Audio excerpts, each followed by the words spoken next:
Hello, everyone, and welcome back to the Property Trio. I'm joined by my lovely co-hosts, Cate Bakos and Dave Johnston with a T. Good morning. Good morning, Mike and Cate. I've made that mistake once, Dave, and I think I'm still paying for it. Yeah, well, I'm glad you learnt your lesson. Good. Now, as much as Dave would like to take me to task for past discretions, we don't have the time for it in this You episode. raised it, Mike. I know. It's always a stitch up somewhere. We do have a lot to get on with in this episode because it's a topic that comes from a listener question, but it's a topic that is on the lips and the tips of people's fingers on the forums that are looking for what people are kind of calling the next Perth. Today, we're talking all about Darwin. So this episode was prompted by Michael, who contacted us recently and asked that we talk a little bit more about Darwin because we made a couple of comments about Darwin, and he pointed out some property investment organisations are suggesting that Darwin is their number one pick for capital growth for 2025, and he encouraged us to look closer into our 18th biggest city for our listeners. So Cate has done a tremendous amount of prep on this episode. I know Dave's been diving into the data as well, so we can't wait to dive in. Start with Michael's question, or at least his comments here. He said, I only started purchasing in Darwin in the first half of 24, and he's purchased several properties.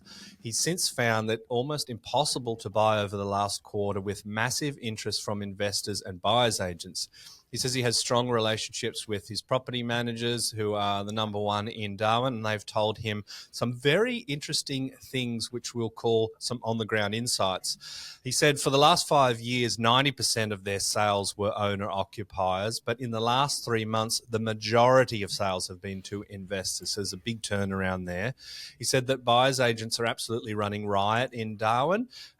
His property managers mentioned to him a few names that were coming in and buying 20 properties a week for their clients, which is huge.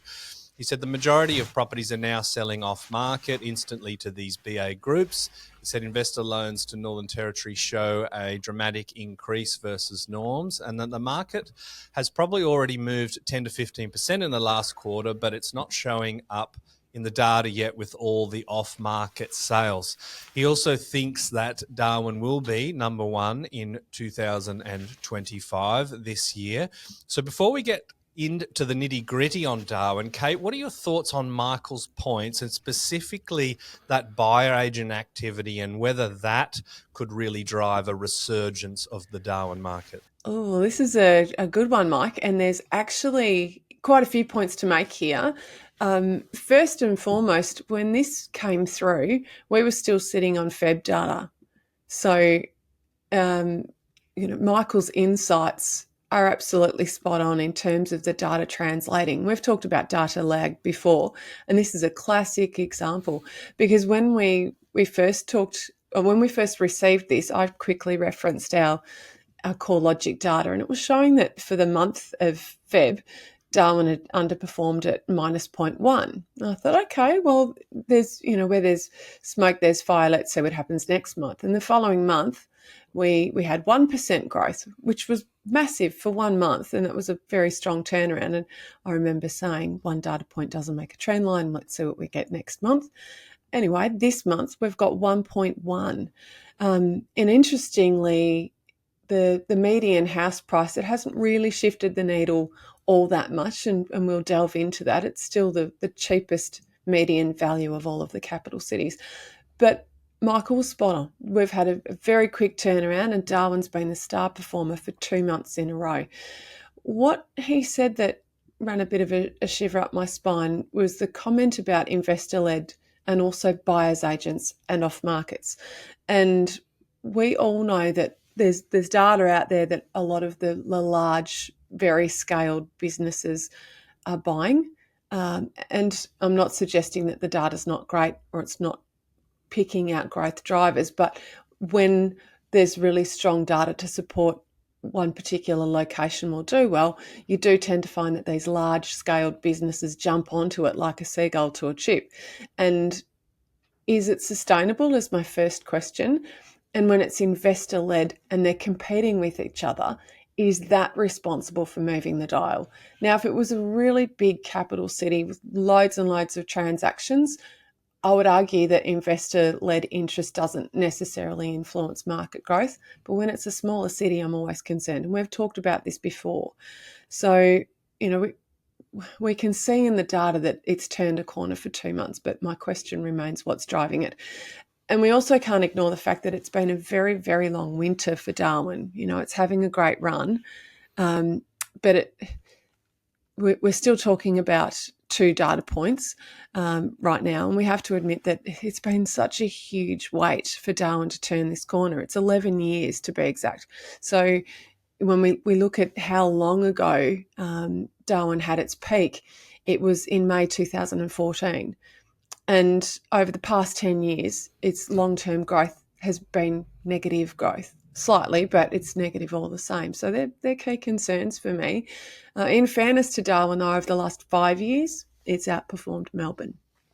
Yeah, but I mean, so has my pair of thongs at the back door, Yeah, knock it off. Put that in context.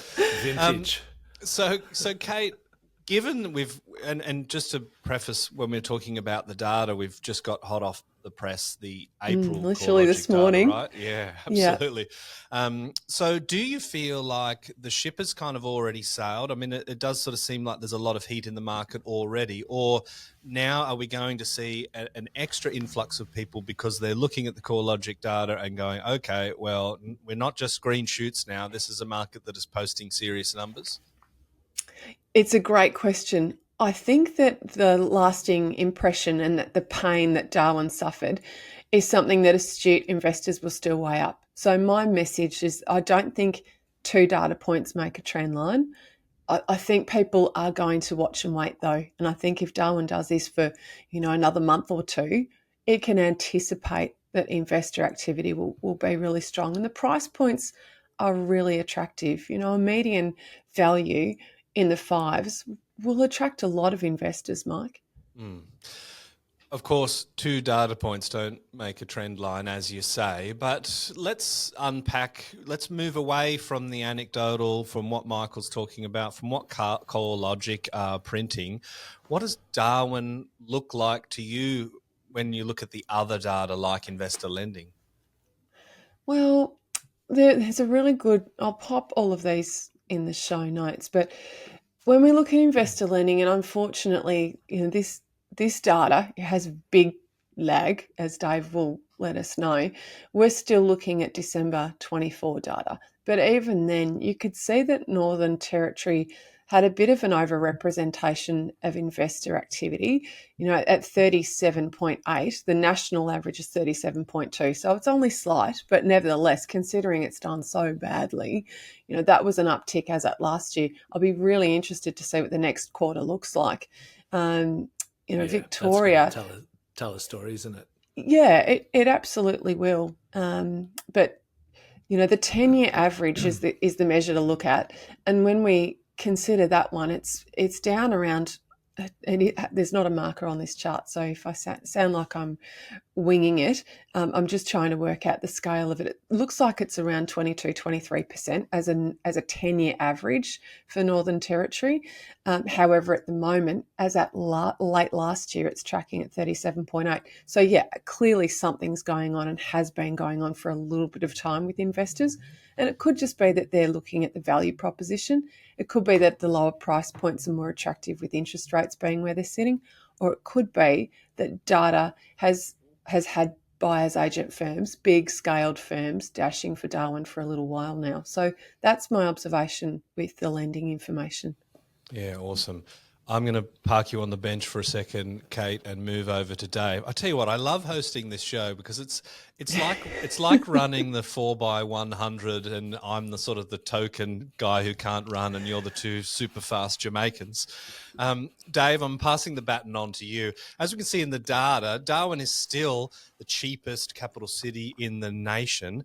Rental yields for Darwin and regional NT are the highest, and I think that even though yesterday we saw the trimmed mean inflation data go to 2.9, the first time in the band for quite some time, people are still going to feel the pain of those higher interest rates, and I think chase yields to some degree. I want to chat to you about the challenges associated with investing in a large portfolio of lower priced properties that deliver that strong rental yield, because Michael mentioned he's picked up quite a few in a short amount of time. I don't know if that's all he has, but there will be some temptation for some people to pile in, especially if they can get that sugar hit of equity growth in a short time. Yeah, look, it's a good question, Mike. And it was, on that 2.9%, it was good to see that come out, wasn't it? I was chatting with one of my bond market friends who says it's absolute certainty rates will be falling at the next meeting, and there's a bit of a chance of the 0.5% now after that. So that'll be good for all our mortgage holders, listeners, if that does come through to fruition. But look, from a simplicity perspective, one of Darwin's biggest advantages clearly is its high rental yield, and that's naturally going to attract investors. And the key reason for this is the strong yield is caused because the market has remained flat for a decade, as Cate has already suggested. So that stagnation plus in prices, plus the high yield, is certainly going to be enough to draw interest from certain buyers agencies and investors looking for value. Now, potentially if FOMO sets in, that could trigger a growth run, particularly in a smaller to medium-sized market like Darwin. And also, as Cate's mentioned, if a portion of Australia's buyers advocacy ecosystem and investor online chat shifts its focus there, and it certainly seems to be doing that at the moment. So it wouldn't surprise me if Darwin experiences such a run. And this, again, Michael's email is, he sounds like he may be an extensive investor, and it provides further anecdotal evidence supporting the possibility of this occurring on top of other anecdotal stories we've heard. So, and also some of the data is starting to come through looking this way, as Cate has shared, and we'll unpack more data about Darwin in this episode.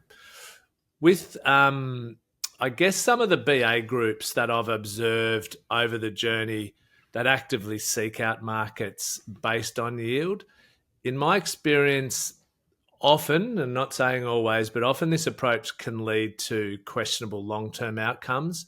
We've certainly worked with clients who, after using these services, have found themselves pretty dissatisfied. And in some of these cases, we've had to help unwind purchases because buyers were stretched too thin across multiple properties that they purchased in a really short period of time, and it quickly exhausted their cash flow and equity. And when those the rents didn't increase, the property values didn't increase much over a period of time, they got really anxious and stressed, and ended up having to make a decision to sell one or more properties. So that's certainly a risk if you go in, you go in all guns blazing, and you don't stay across the impact, particularly on your cash flow and or your equity, and the people you're working with aren't cognizant enough of that to help you navigate that process. So, look, just to touch on rental yields, Darwin has the highest rental yield of 6.6% at the moment. To put that in some perspective, Hobart is the second highest capital city yield at 4.4%. So that's 33% below Darwin's. And then you come right down to Sydney's average, which is 3.1%. The rest of the capital cities are within that range. So, Darwin is definitely the most affordable city in the nation, capital city in the nation, with the lowest median values. So the second lowest is Hobart, but there still is a substantial gap. I mean, Darwin's median ballpark for all dwellings, or actually, if I just look at houses, its median for houses is 607,000. Next place is Hobart at 707,000. And then you jump right up to Perth at 842. So it still definitely is quite affordable. So, these types of things will be attracting investors. It's worth noting, though, that when we talk about yields, we're always talking about gross yields. And whilst interest rates have dropped a little bit, they might drop again. There's general expenses with owning a property management, repairs and maintenance. I just had a water issue at a property that's going to cost me $8,000. These things happen. So you could jump into Darwin and pick up a few yield monsters, but at the end of the day, you could be getting a better return in the bank if you're not seeing capital growth. Is that something that you think people might overlook? I'm happy to hear from either of you on this one.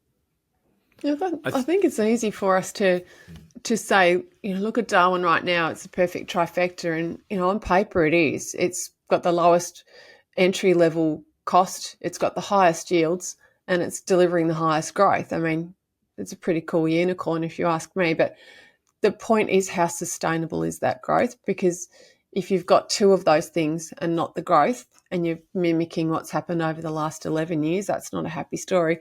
And Mike, you just nailed it with maintenance, and you have to be prepared to amplify that stress, that burden and that cost when the property is, 2,000 or however many kilometres away. Darwin's not a cheap location to navigate a hands-off renovation or upgrade. And maintenance is one thing. If your hot water service goes, that's cool. But after 15 years of home ownership, with a tenant, and tenants are harder on properties than owner-occupiers are, and I'm happy to say that as a general rule. I've experienced situations many times over the years with our portfolio where the wear and tear is harsher and the lifespan of something is shorter. So the expectation is that you do have to go in and do an upgrade. It's not necessarily to fix something, it's to overhaul a kitchen or a bathroom or whatever it might be. It has to be done.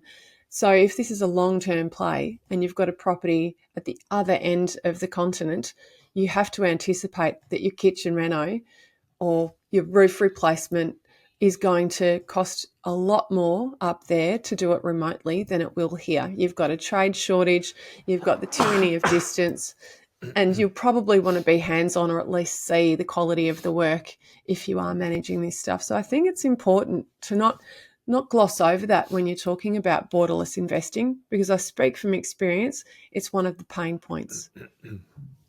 Yeah, well said. So we're wary of a couple of significant aspects with the investments in Darwin, but let's chat more about this beautiful city we've got up north and some of the data we have on hand. Cast your mind back to 1994 to 1999. Darwin's median house price actually sat at number 2 nationally, and then again in 2008 to 2014. At one point, there was only just $10,000 between Sydney and Darwin's median house price, and some reports suggest that Darwin's median actually eclipsed Sydney in 2009. We've got some really good graphs to share in the show notes there as well. So Darwin behaves a little bit differently than what we might expect other capital cities to do, especially East Coast capital cities. Cate, can you shed some light on what actually happened to drive these two bumper periods? Yeah, of course.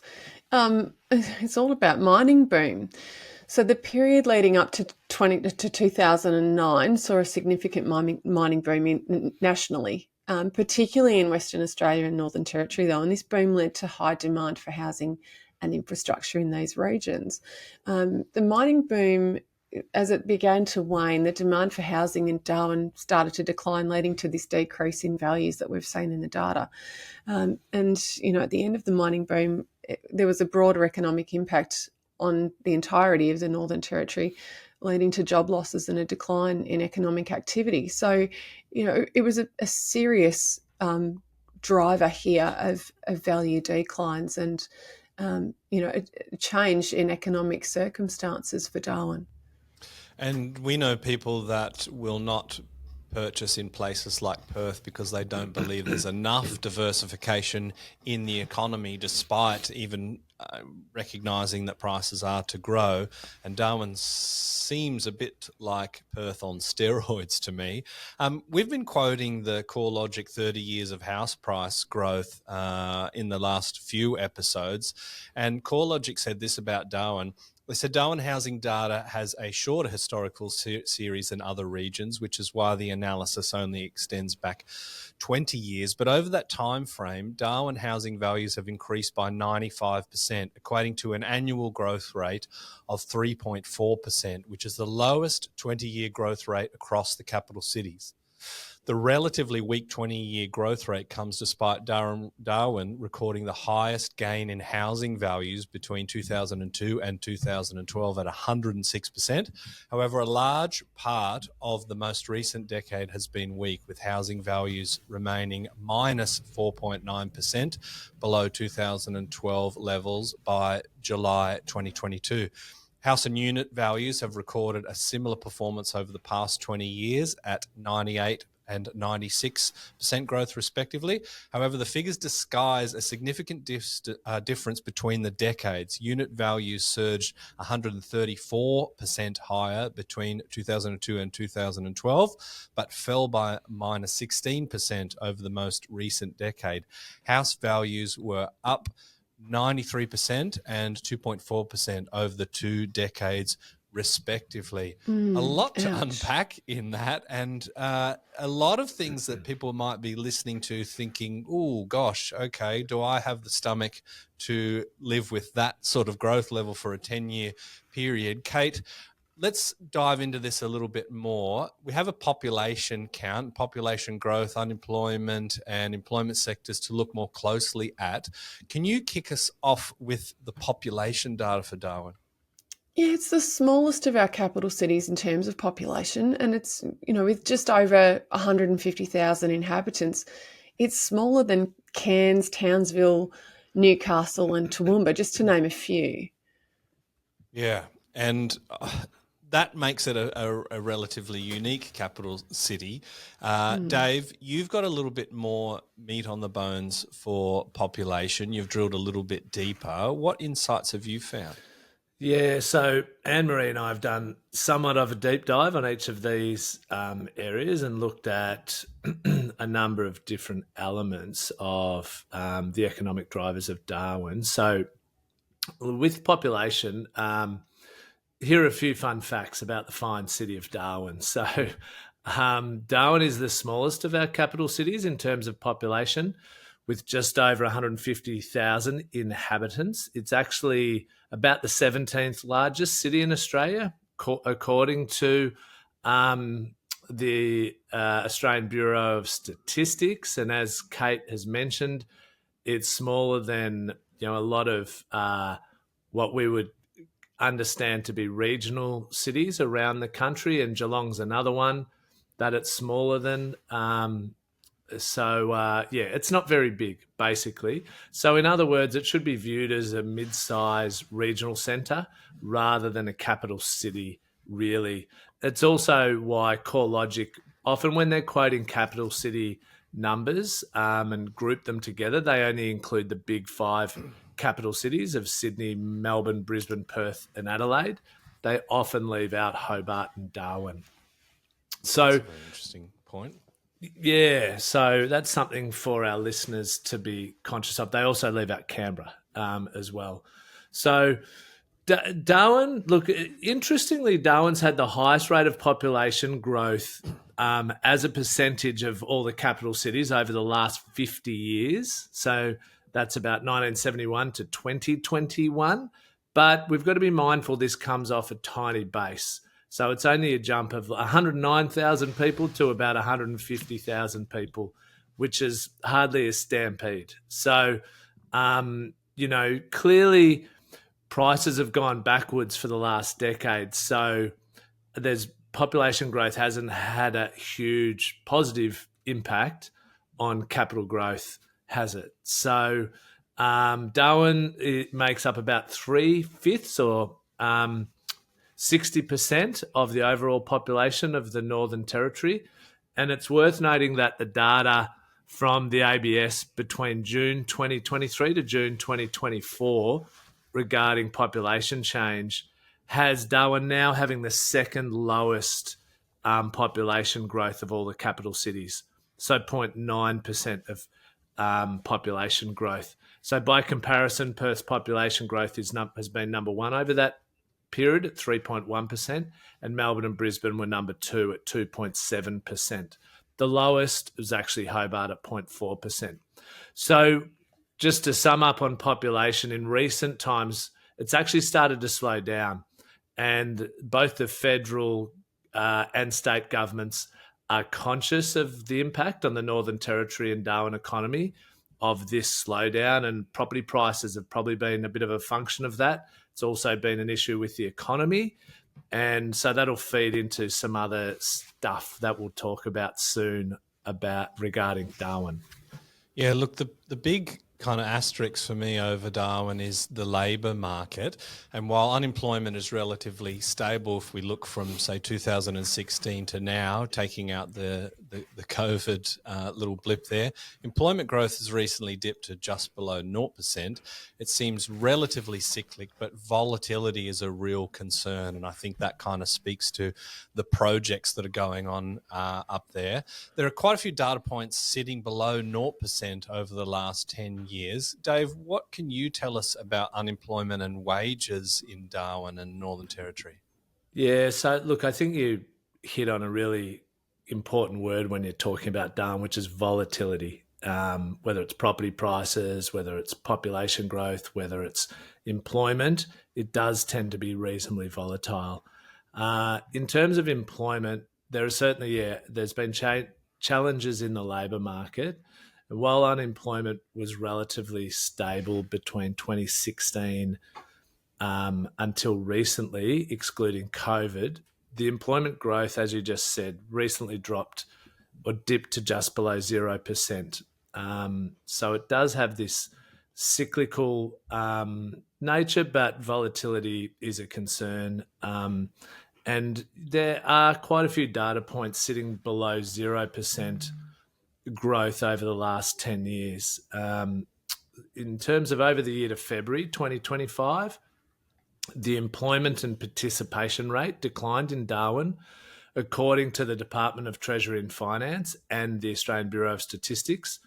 They also reported that the Northern Territory overall had negative 0.4 growth, so second worst to Tasmania, which was negative 0.9% growth over the year to 2025. So to provide some comparison, the national growth was positive 1.9%. But the year prior, Northern Territory did have positive growth. So that sort of speaks to its volatile nature.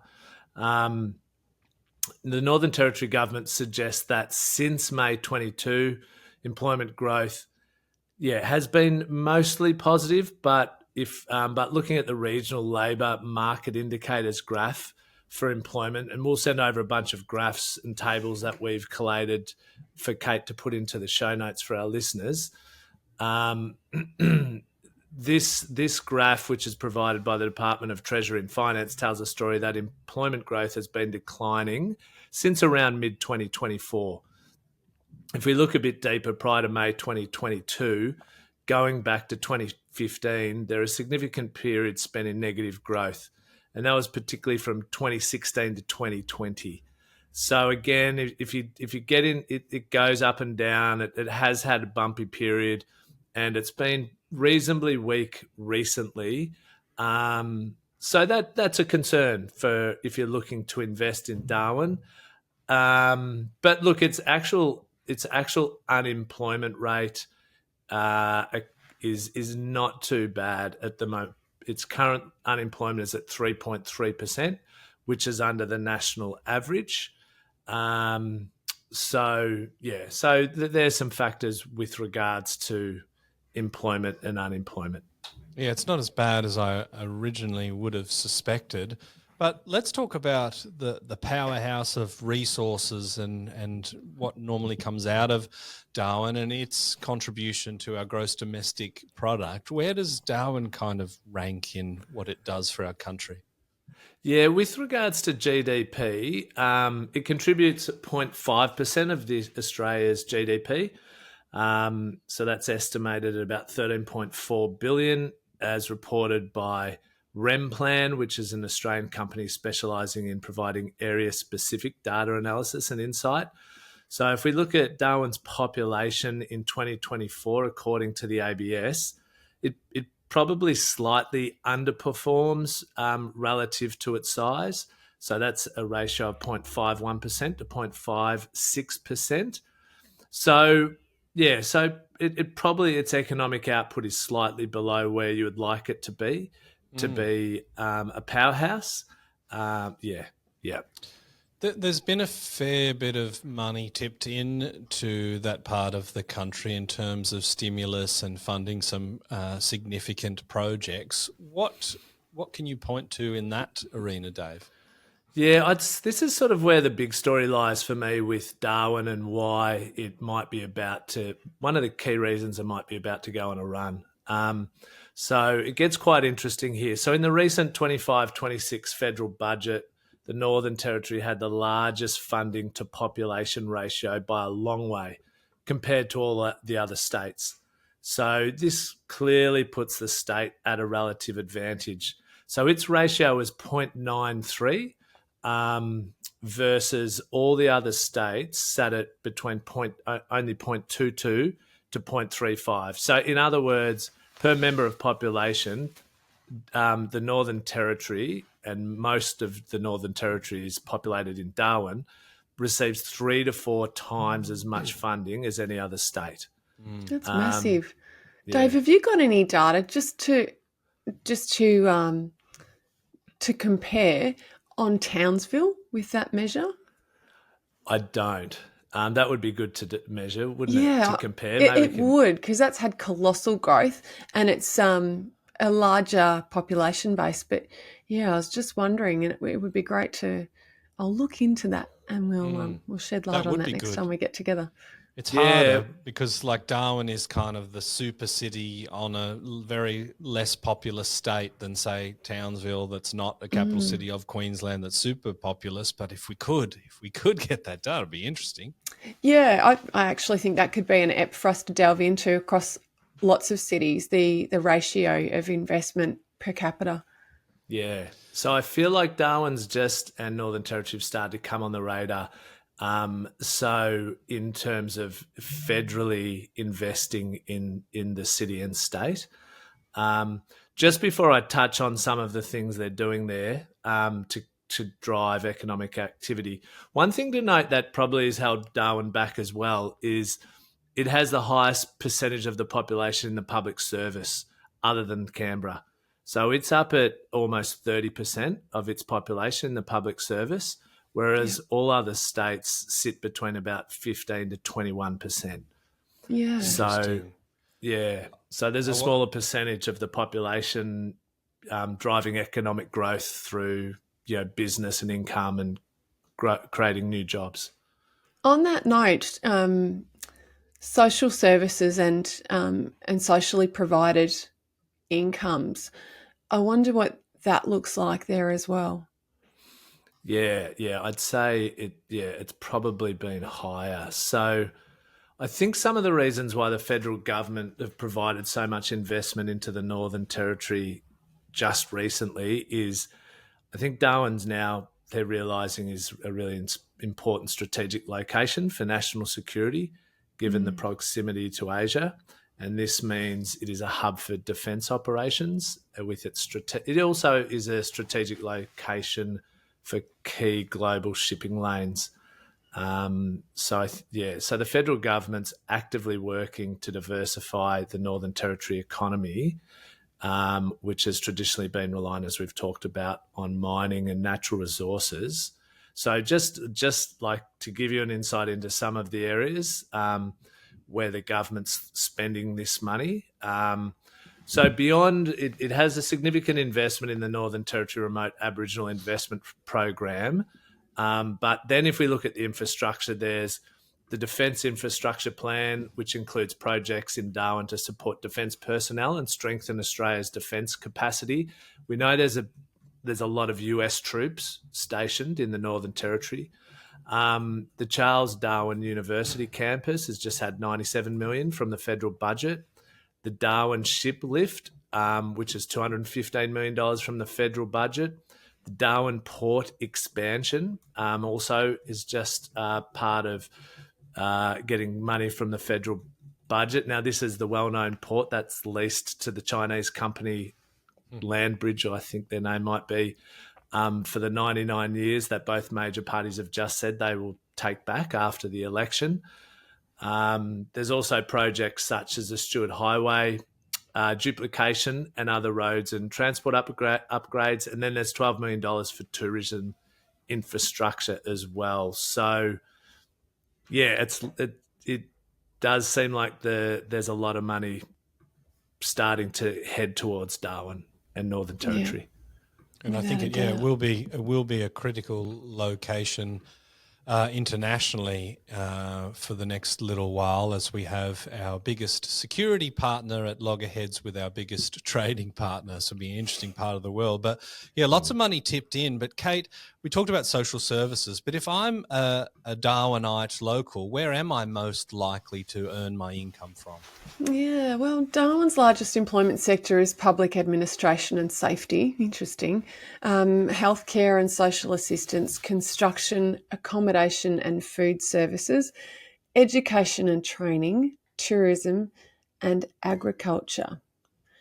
So, we've got quite a mix there, but, I always circle, when I look at employment sectors and circle employers, you're also looking at contractors and contract work.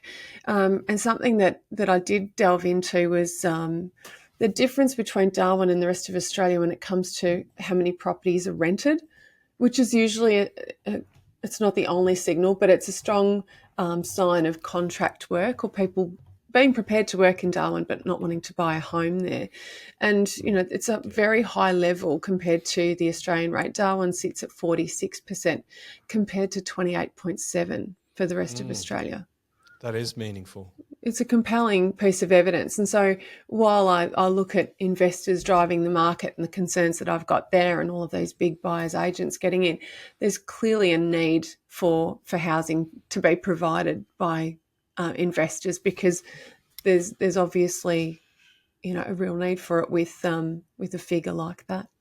However, conventional wisdom kind of dictates that the lower the percentage of renters in a particular suburb, say, the less likely there is to be a gentrification or at least renovations or improvements of these homes, right? We know fairly well that if we have a big percentage of rental properties, these areas don't tend to look after themselves to the same degree because investors typically will spend less on their investment properties than the place that they live. So that could be an indicator of potentially softer capital growth. What would you guys think about that?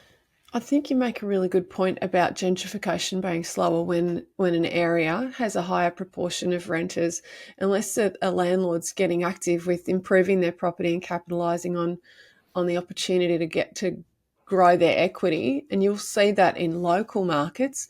Much harder to go and do that in Darwin when you're an investor from, Melbourne or Sydney or wherever.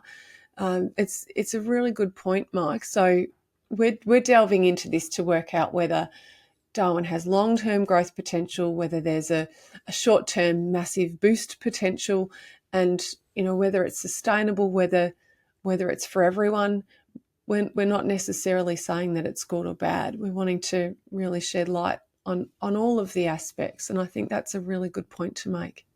And we know that economic diversity is a risk mitigating force, and we know that incomes and household income and potential to increase the income is a driver of capital growth. If you were to rate the economic diversity of Darwin from 0 to 10, where do you think you would sit, Cate, and for what reason? I wouldn't be sitting very high, but I want to pay a little bit of credit to an industry mate, Simon Presley. He put together a clever article about Darwin, and he cited a lack of economic diversity as his reason for not investing in the city. And he makes no secret of that. While he feels positively about Darwin's short-term capital growth prospects, it's certainly a key consideration when you're selecting a city to invest into.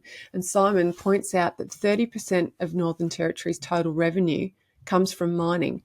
He also points out that 42% of Darwin's workforce is employed by the public sector.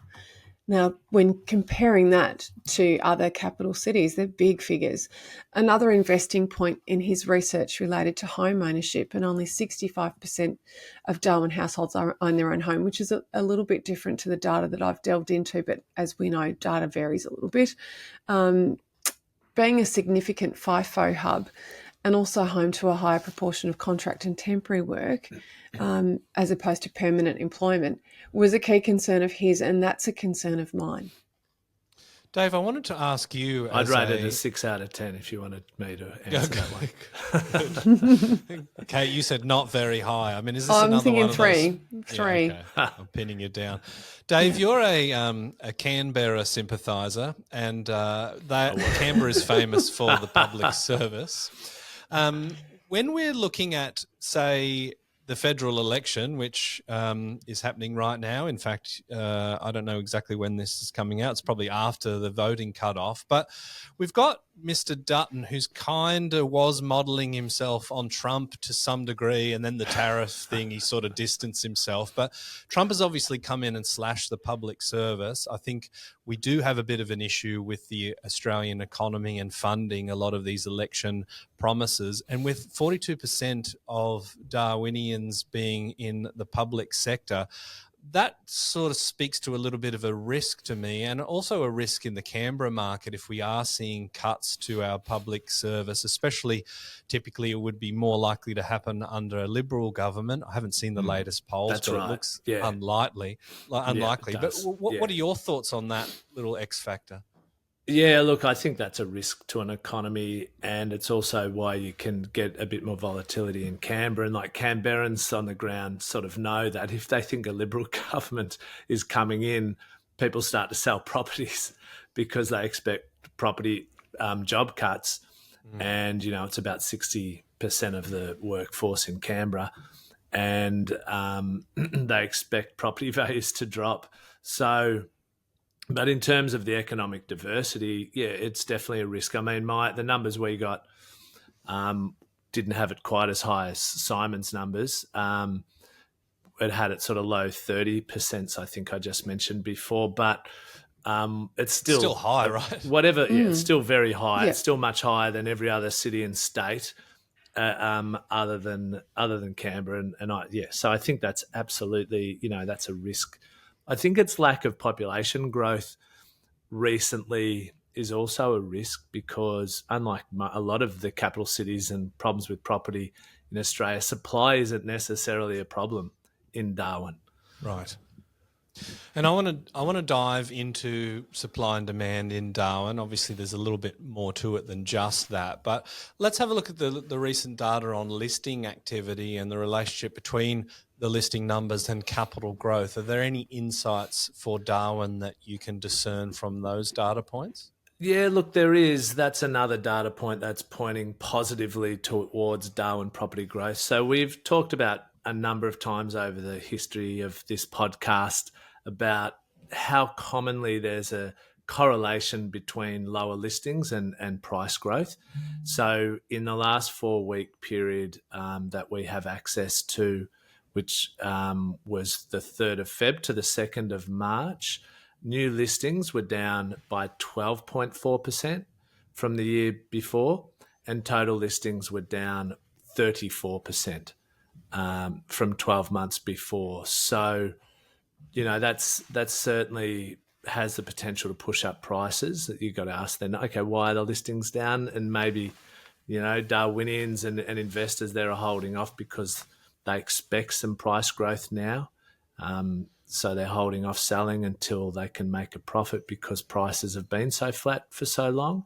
Another little piece of data I just got access to as well was just the asking prices from SQM Research, and they have jumped. They have jumped for Darwin as well. So monthly, the asking price increase has jumped by 3%, whereas the capital city average is 1.5%.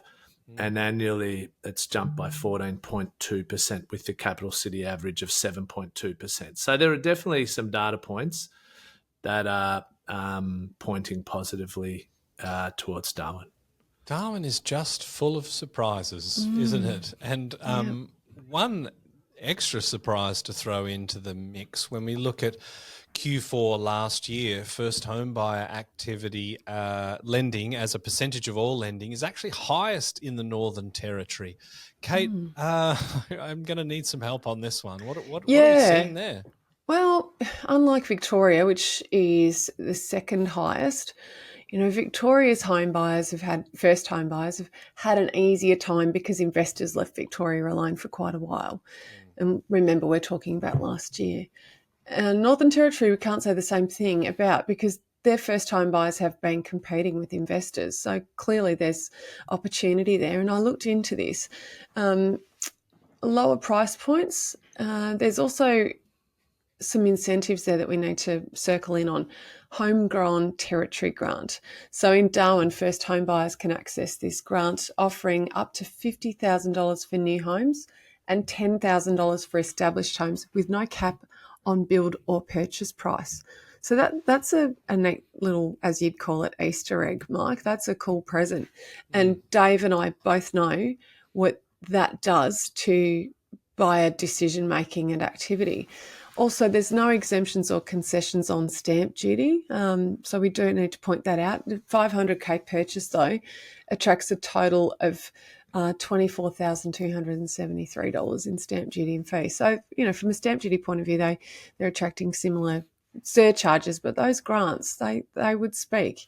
And $50,000 is a very strong incentive for a new build. Yeah, absolutely. Well, I want to take this opportunity to thank Michael for the question. Some really interesting insights from Michael, and a great excuse for us to spend some time diving into the data. Recapping on Darwin, Darwin really has I guess the way to describe it is high highs and low lows. It's delivered some of the highest highs and lowest lows over the decades, and the signs certainly are looking positive as recent as this morning with our latest data print. We do agree with Simon that economic diversity is important, and in addition, we must consider the impact of many investors in a smaller market and whether that is a sugar hit from that activity or sustained growth that us property investors rely on over the long term. Darwin, as Dave mentioned, has a lot of projects in the pipeline that will create more jobs, but so do other locations around the country. And the key questions really are, will Darwin be the star performer that some are predicting, like Michael, for 2025? And more importantly, I think, than that is, will it sustain its growth prospects and regain enough pace from the miserable decade that it's had to turn around its longer-term performance? With that in mind, I'll go to my team of superfast Jamaican 100-metre runners for the Gold Nuggets. Now it's time for us to go mining for our gold nugget property tip of the day. So I'm happy to say my gold nugget, in terms of the big question that our listeners are wondering and wanting us to answer, is Darwin a good place to invest now? So from my commentary, I found other property advisory groups or analysts regarding the positives for Darwin revolved around common themes of decrease in listings, employment growth, wages growth, infrastructure projects, and government investment. So what I can see from our deep dive as reasons to look to purchase in Darwin include the high yield at 6.6%, 33% higher than number 2 at Hobart. The largest percentage of government spending per capita by a long margin of all the capital cities and states, which is leading to significant infrastructure and government investment. It does feel as though with the growing defence risks around the world, the Australian government has finally realised we need to ramp up some defence spending, especially in Darwin, because of its strategic importance. Listings are low, which often stimulates price growth. Days on market have fallen, and wages growth, which I didn't touch on, but that is growing above average. So when you combine these factors with the fact that Darwin has had flat prices for a decade, so it's affordable. The interesting history that Darwin has reached the second highest value of all capital cities twice before, so it is prone to seemingly large runs and then elongated flat periods. So people can call this the reversion to the median or whatever they like, but these are price signals to investors and buyers agents. The online property and ecosystem jungle drums are beating. So it's just starting to look and smell like what has happened to Perth. It isn't for the faint-hearted. History tells us that. There are a lot of areas that don't look particularly great about Darwin and the Northern Territory broadly. Lowish population growth recently, not the greatest employment opportunities due to a lack of diversity in the economy, some social challenges, the highest percentage of workers who work in the public service. But all in all, I think people who are willing and able to take a risk, ideally you already have a broad portfolio. Darwin appears to be at a point in its cycle where it might be about to go on a run in terms of price growth. That's my summary. I want to talk about the research and the reading and the delving into data that Dave and I have done for this one. And Mike, I know you've cast your eye over data as well. And we're very fortunate because we're in a world of data and we are particularly good at interpreting it, finding it, because we do it all the time.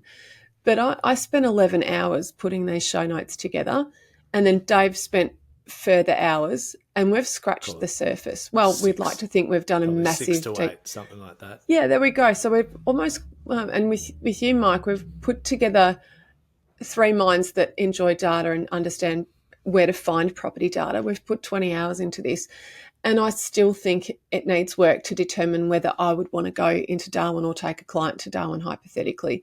My point is, when we look at how many cities around Australia have a population base of more than 150,000, there's more than 50 cities. So 50 times 20 hours worth of work would give you a really good understanding of whether there are other cities that might hold better long-term investment prospects than Darwin. And I'm not suggesting not to go to Darwin. What I'm saying, though, and that's 1,000 hours of work, by the way, for our listeners, 50 times 20. Yeah, so this isn't for the faint-hearted. I think Darwin gets a show every month because it's a capital city. It's included on that chart, so we get to see exactly. All of this data in a neat table. But if we were doing it justice, I'd rather the table was 50 or 60 cities wide so we could compare a lot more alongside each other. So my first little gold nugget is that, yes, it looks like it's doing well for now, but there's more work to be done to determine whether it's sustainable. My other gold nugget, and I said it in the show, is have a think about the tyranny of distance and what that means long-term to your maintenance and holding costs. Some very, very good insights there. Look, and I just say the price point you get in at, because we know there's some social challenges in Darwin, I would be certainly wanting to look around the median price and potentially above it. And also I've seen some data that the properties that are moving are beneath the median, and it's the upper end that haven't moved as much. So potentially there's more opportunity a bit higher up in the price point pecking order of Darwin too. Maybe. Yeah, that's a good point. I might save some of my thoughts for a social post to promote this episode. Yeah. But I think if we are talking about reverting to the highs of Darwin, we're talking about hundreds of thousands of potential upside. Not impossible that Darwin will do that, but you've got to really think long term. What's it going to do over 10 years? And is it a launching pad to get you into other locations that have better long-term growth? I think investors really need to think about, do they want the sugar hit of now, and is that enough to sustain them for 10 years? Or should they not worry about what's going to top the charts for a 12-month period and think about what's going to actually grow long-term? I think that's a more important question than the location first. But a hell of an episode. Is it a purchase that you plan to get out of it once the market flattens out as well? Exactly. I think that's a consideration on a Darwin. It is indeed. Yep, take your CGT bill and deal with that and pocket the money. I want to thank Michael especially, not just for giving us this question. a bit of a look behind the curtain. Michael challenged us. We had some comments about Darwin in a previous ep. That were a bit flippant in our in our predictions for this year. Yes, and I think I'd just for love that he was Michael's, prepared now to that challenge us. where it's at, it's done the last 2 months. I'm predicting Darwin to finish on top. I think it's great that we can be challenged, and I've learnt so much. So, Michael, thank you. Yeah, and thanks for sticking with us till 10:30, Mike. You've got to go and do a presentation. Late for a presentation, so we'll leave it there. Thank you, Michael. Thanks, team, and we'll see you next week. Scratch you later. See ya.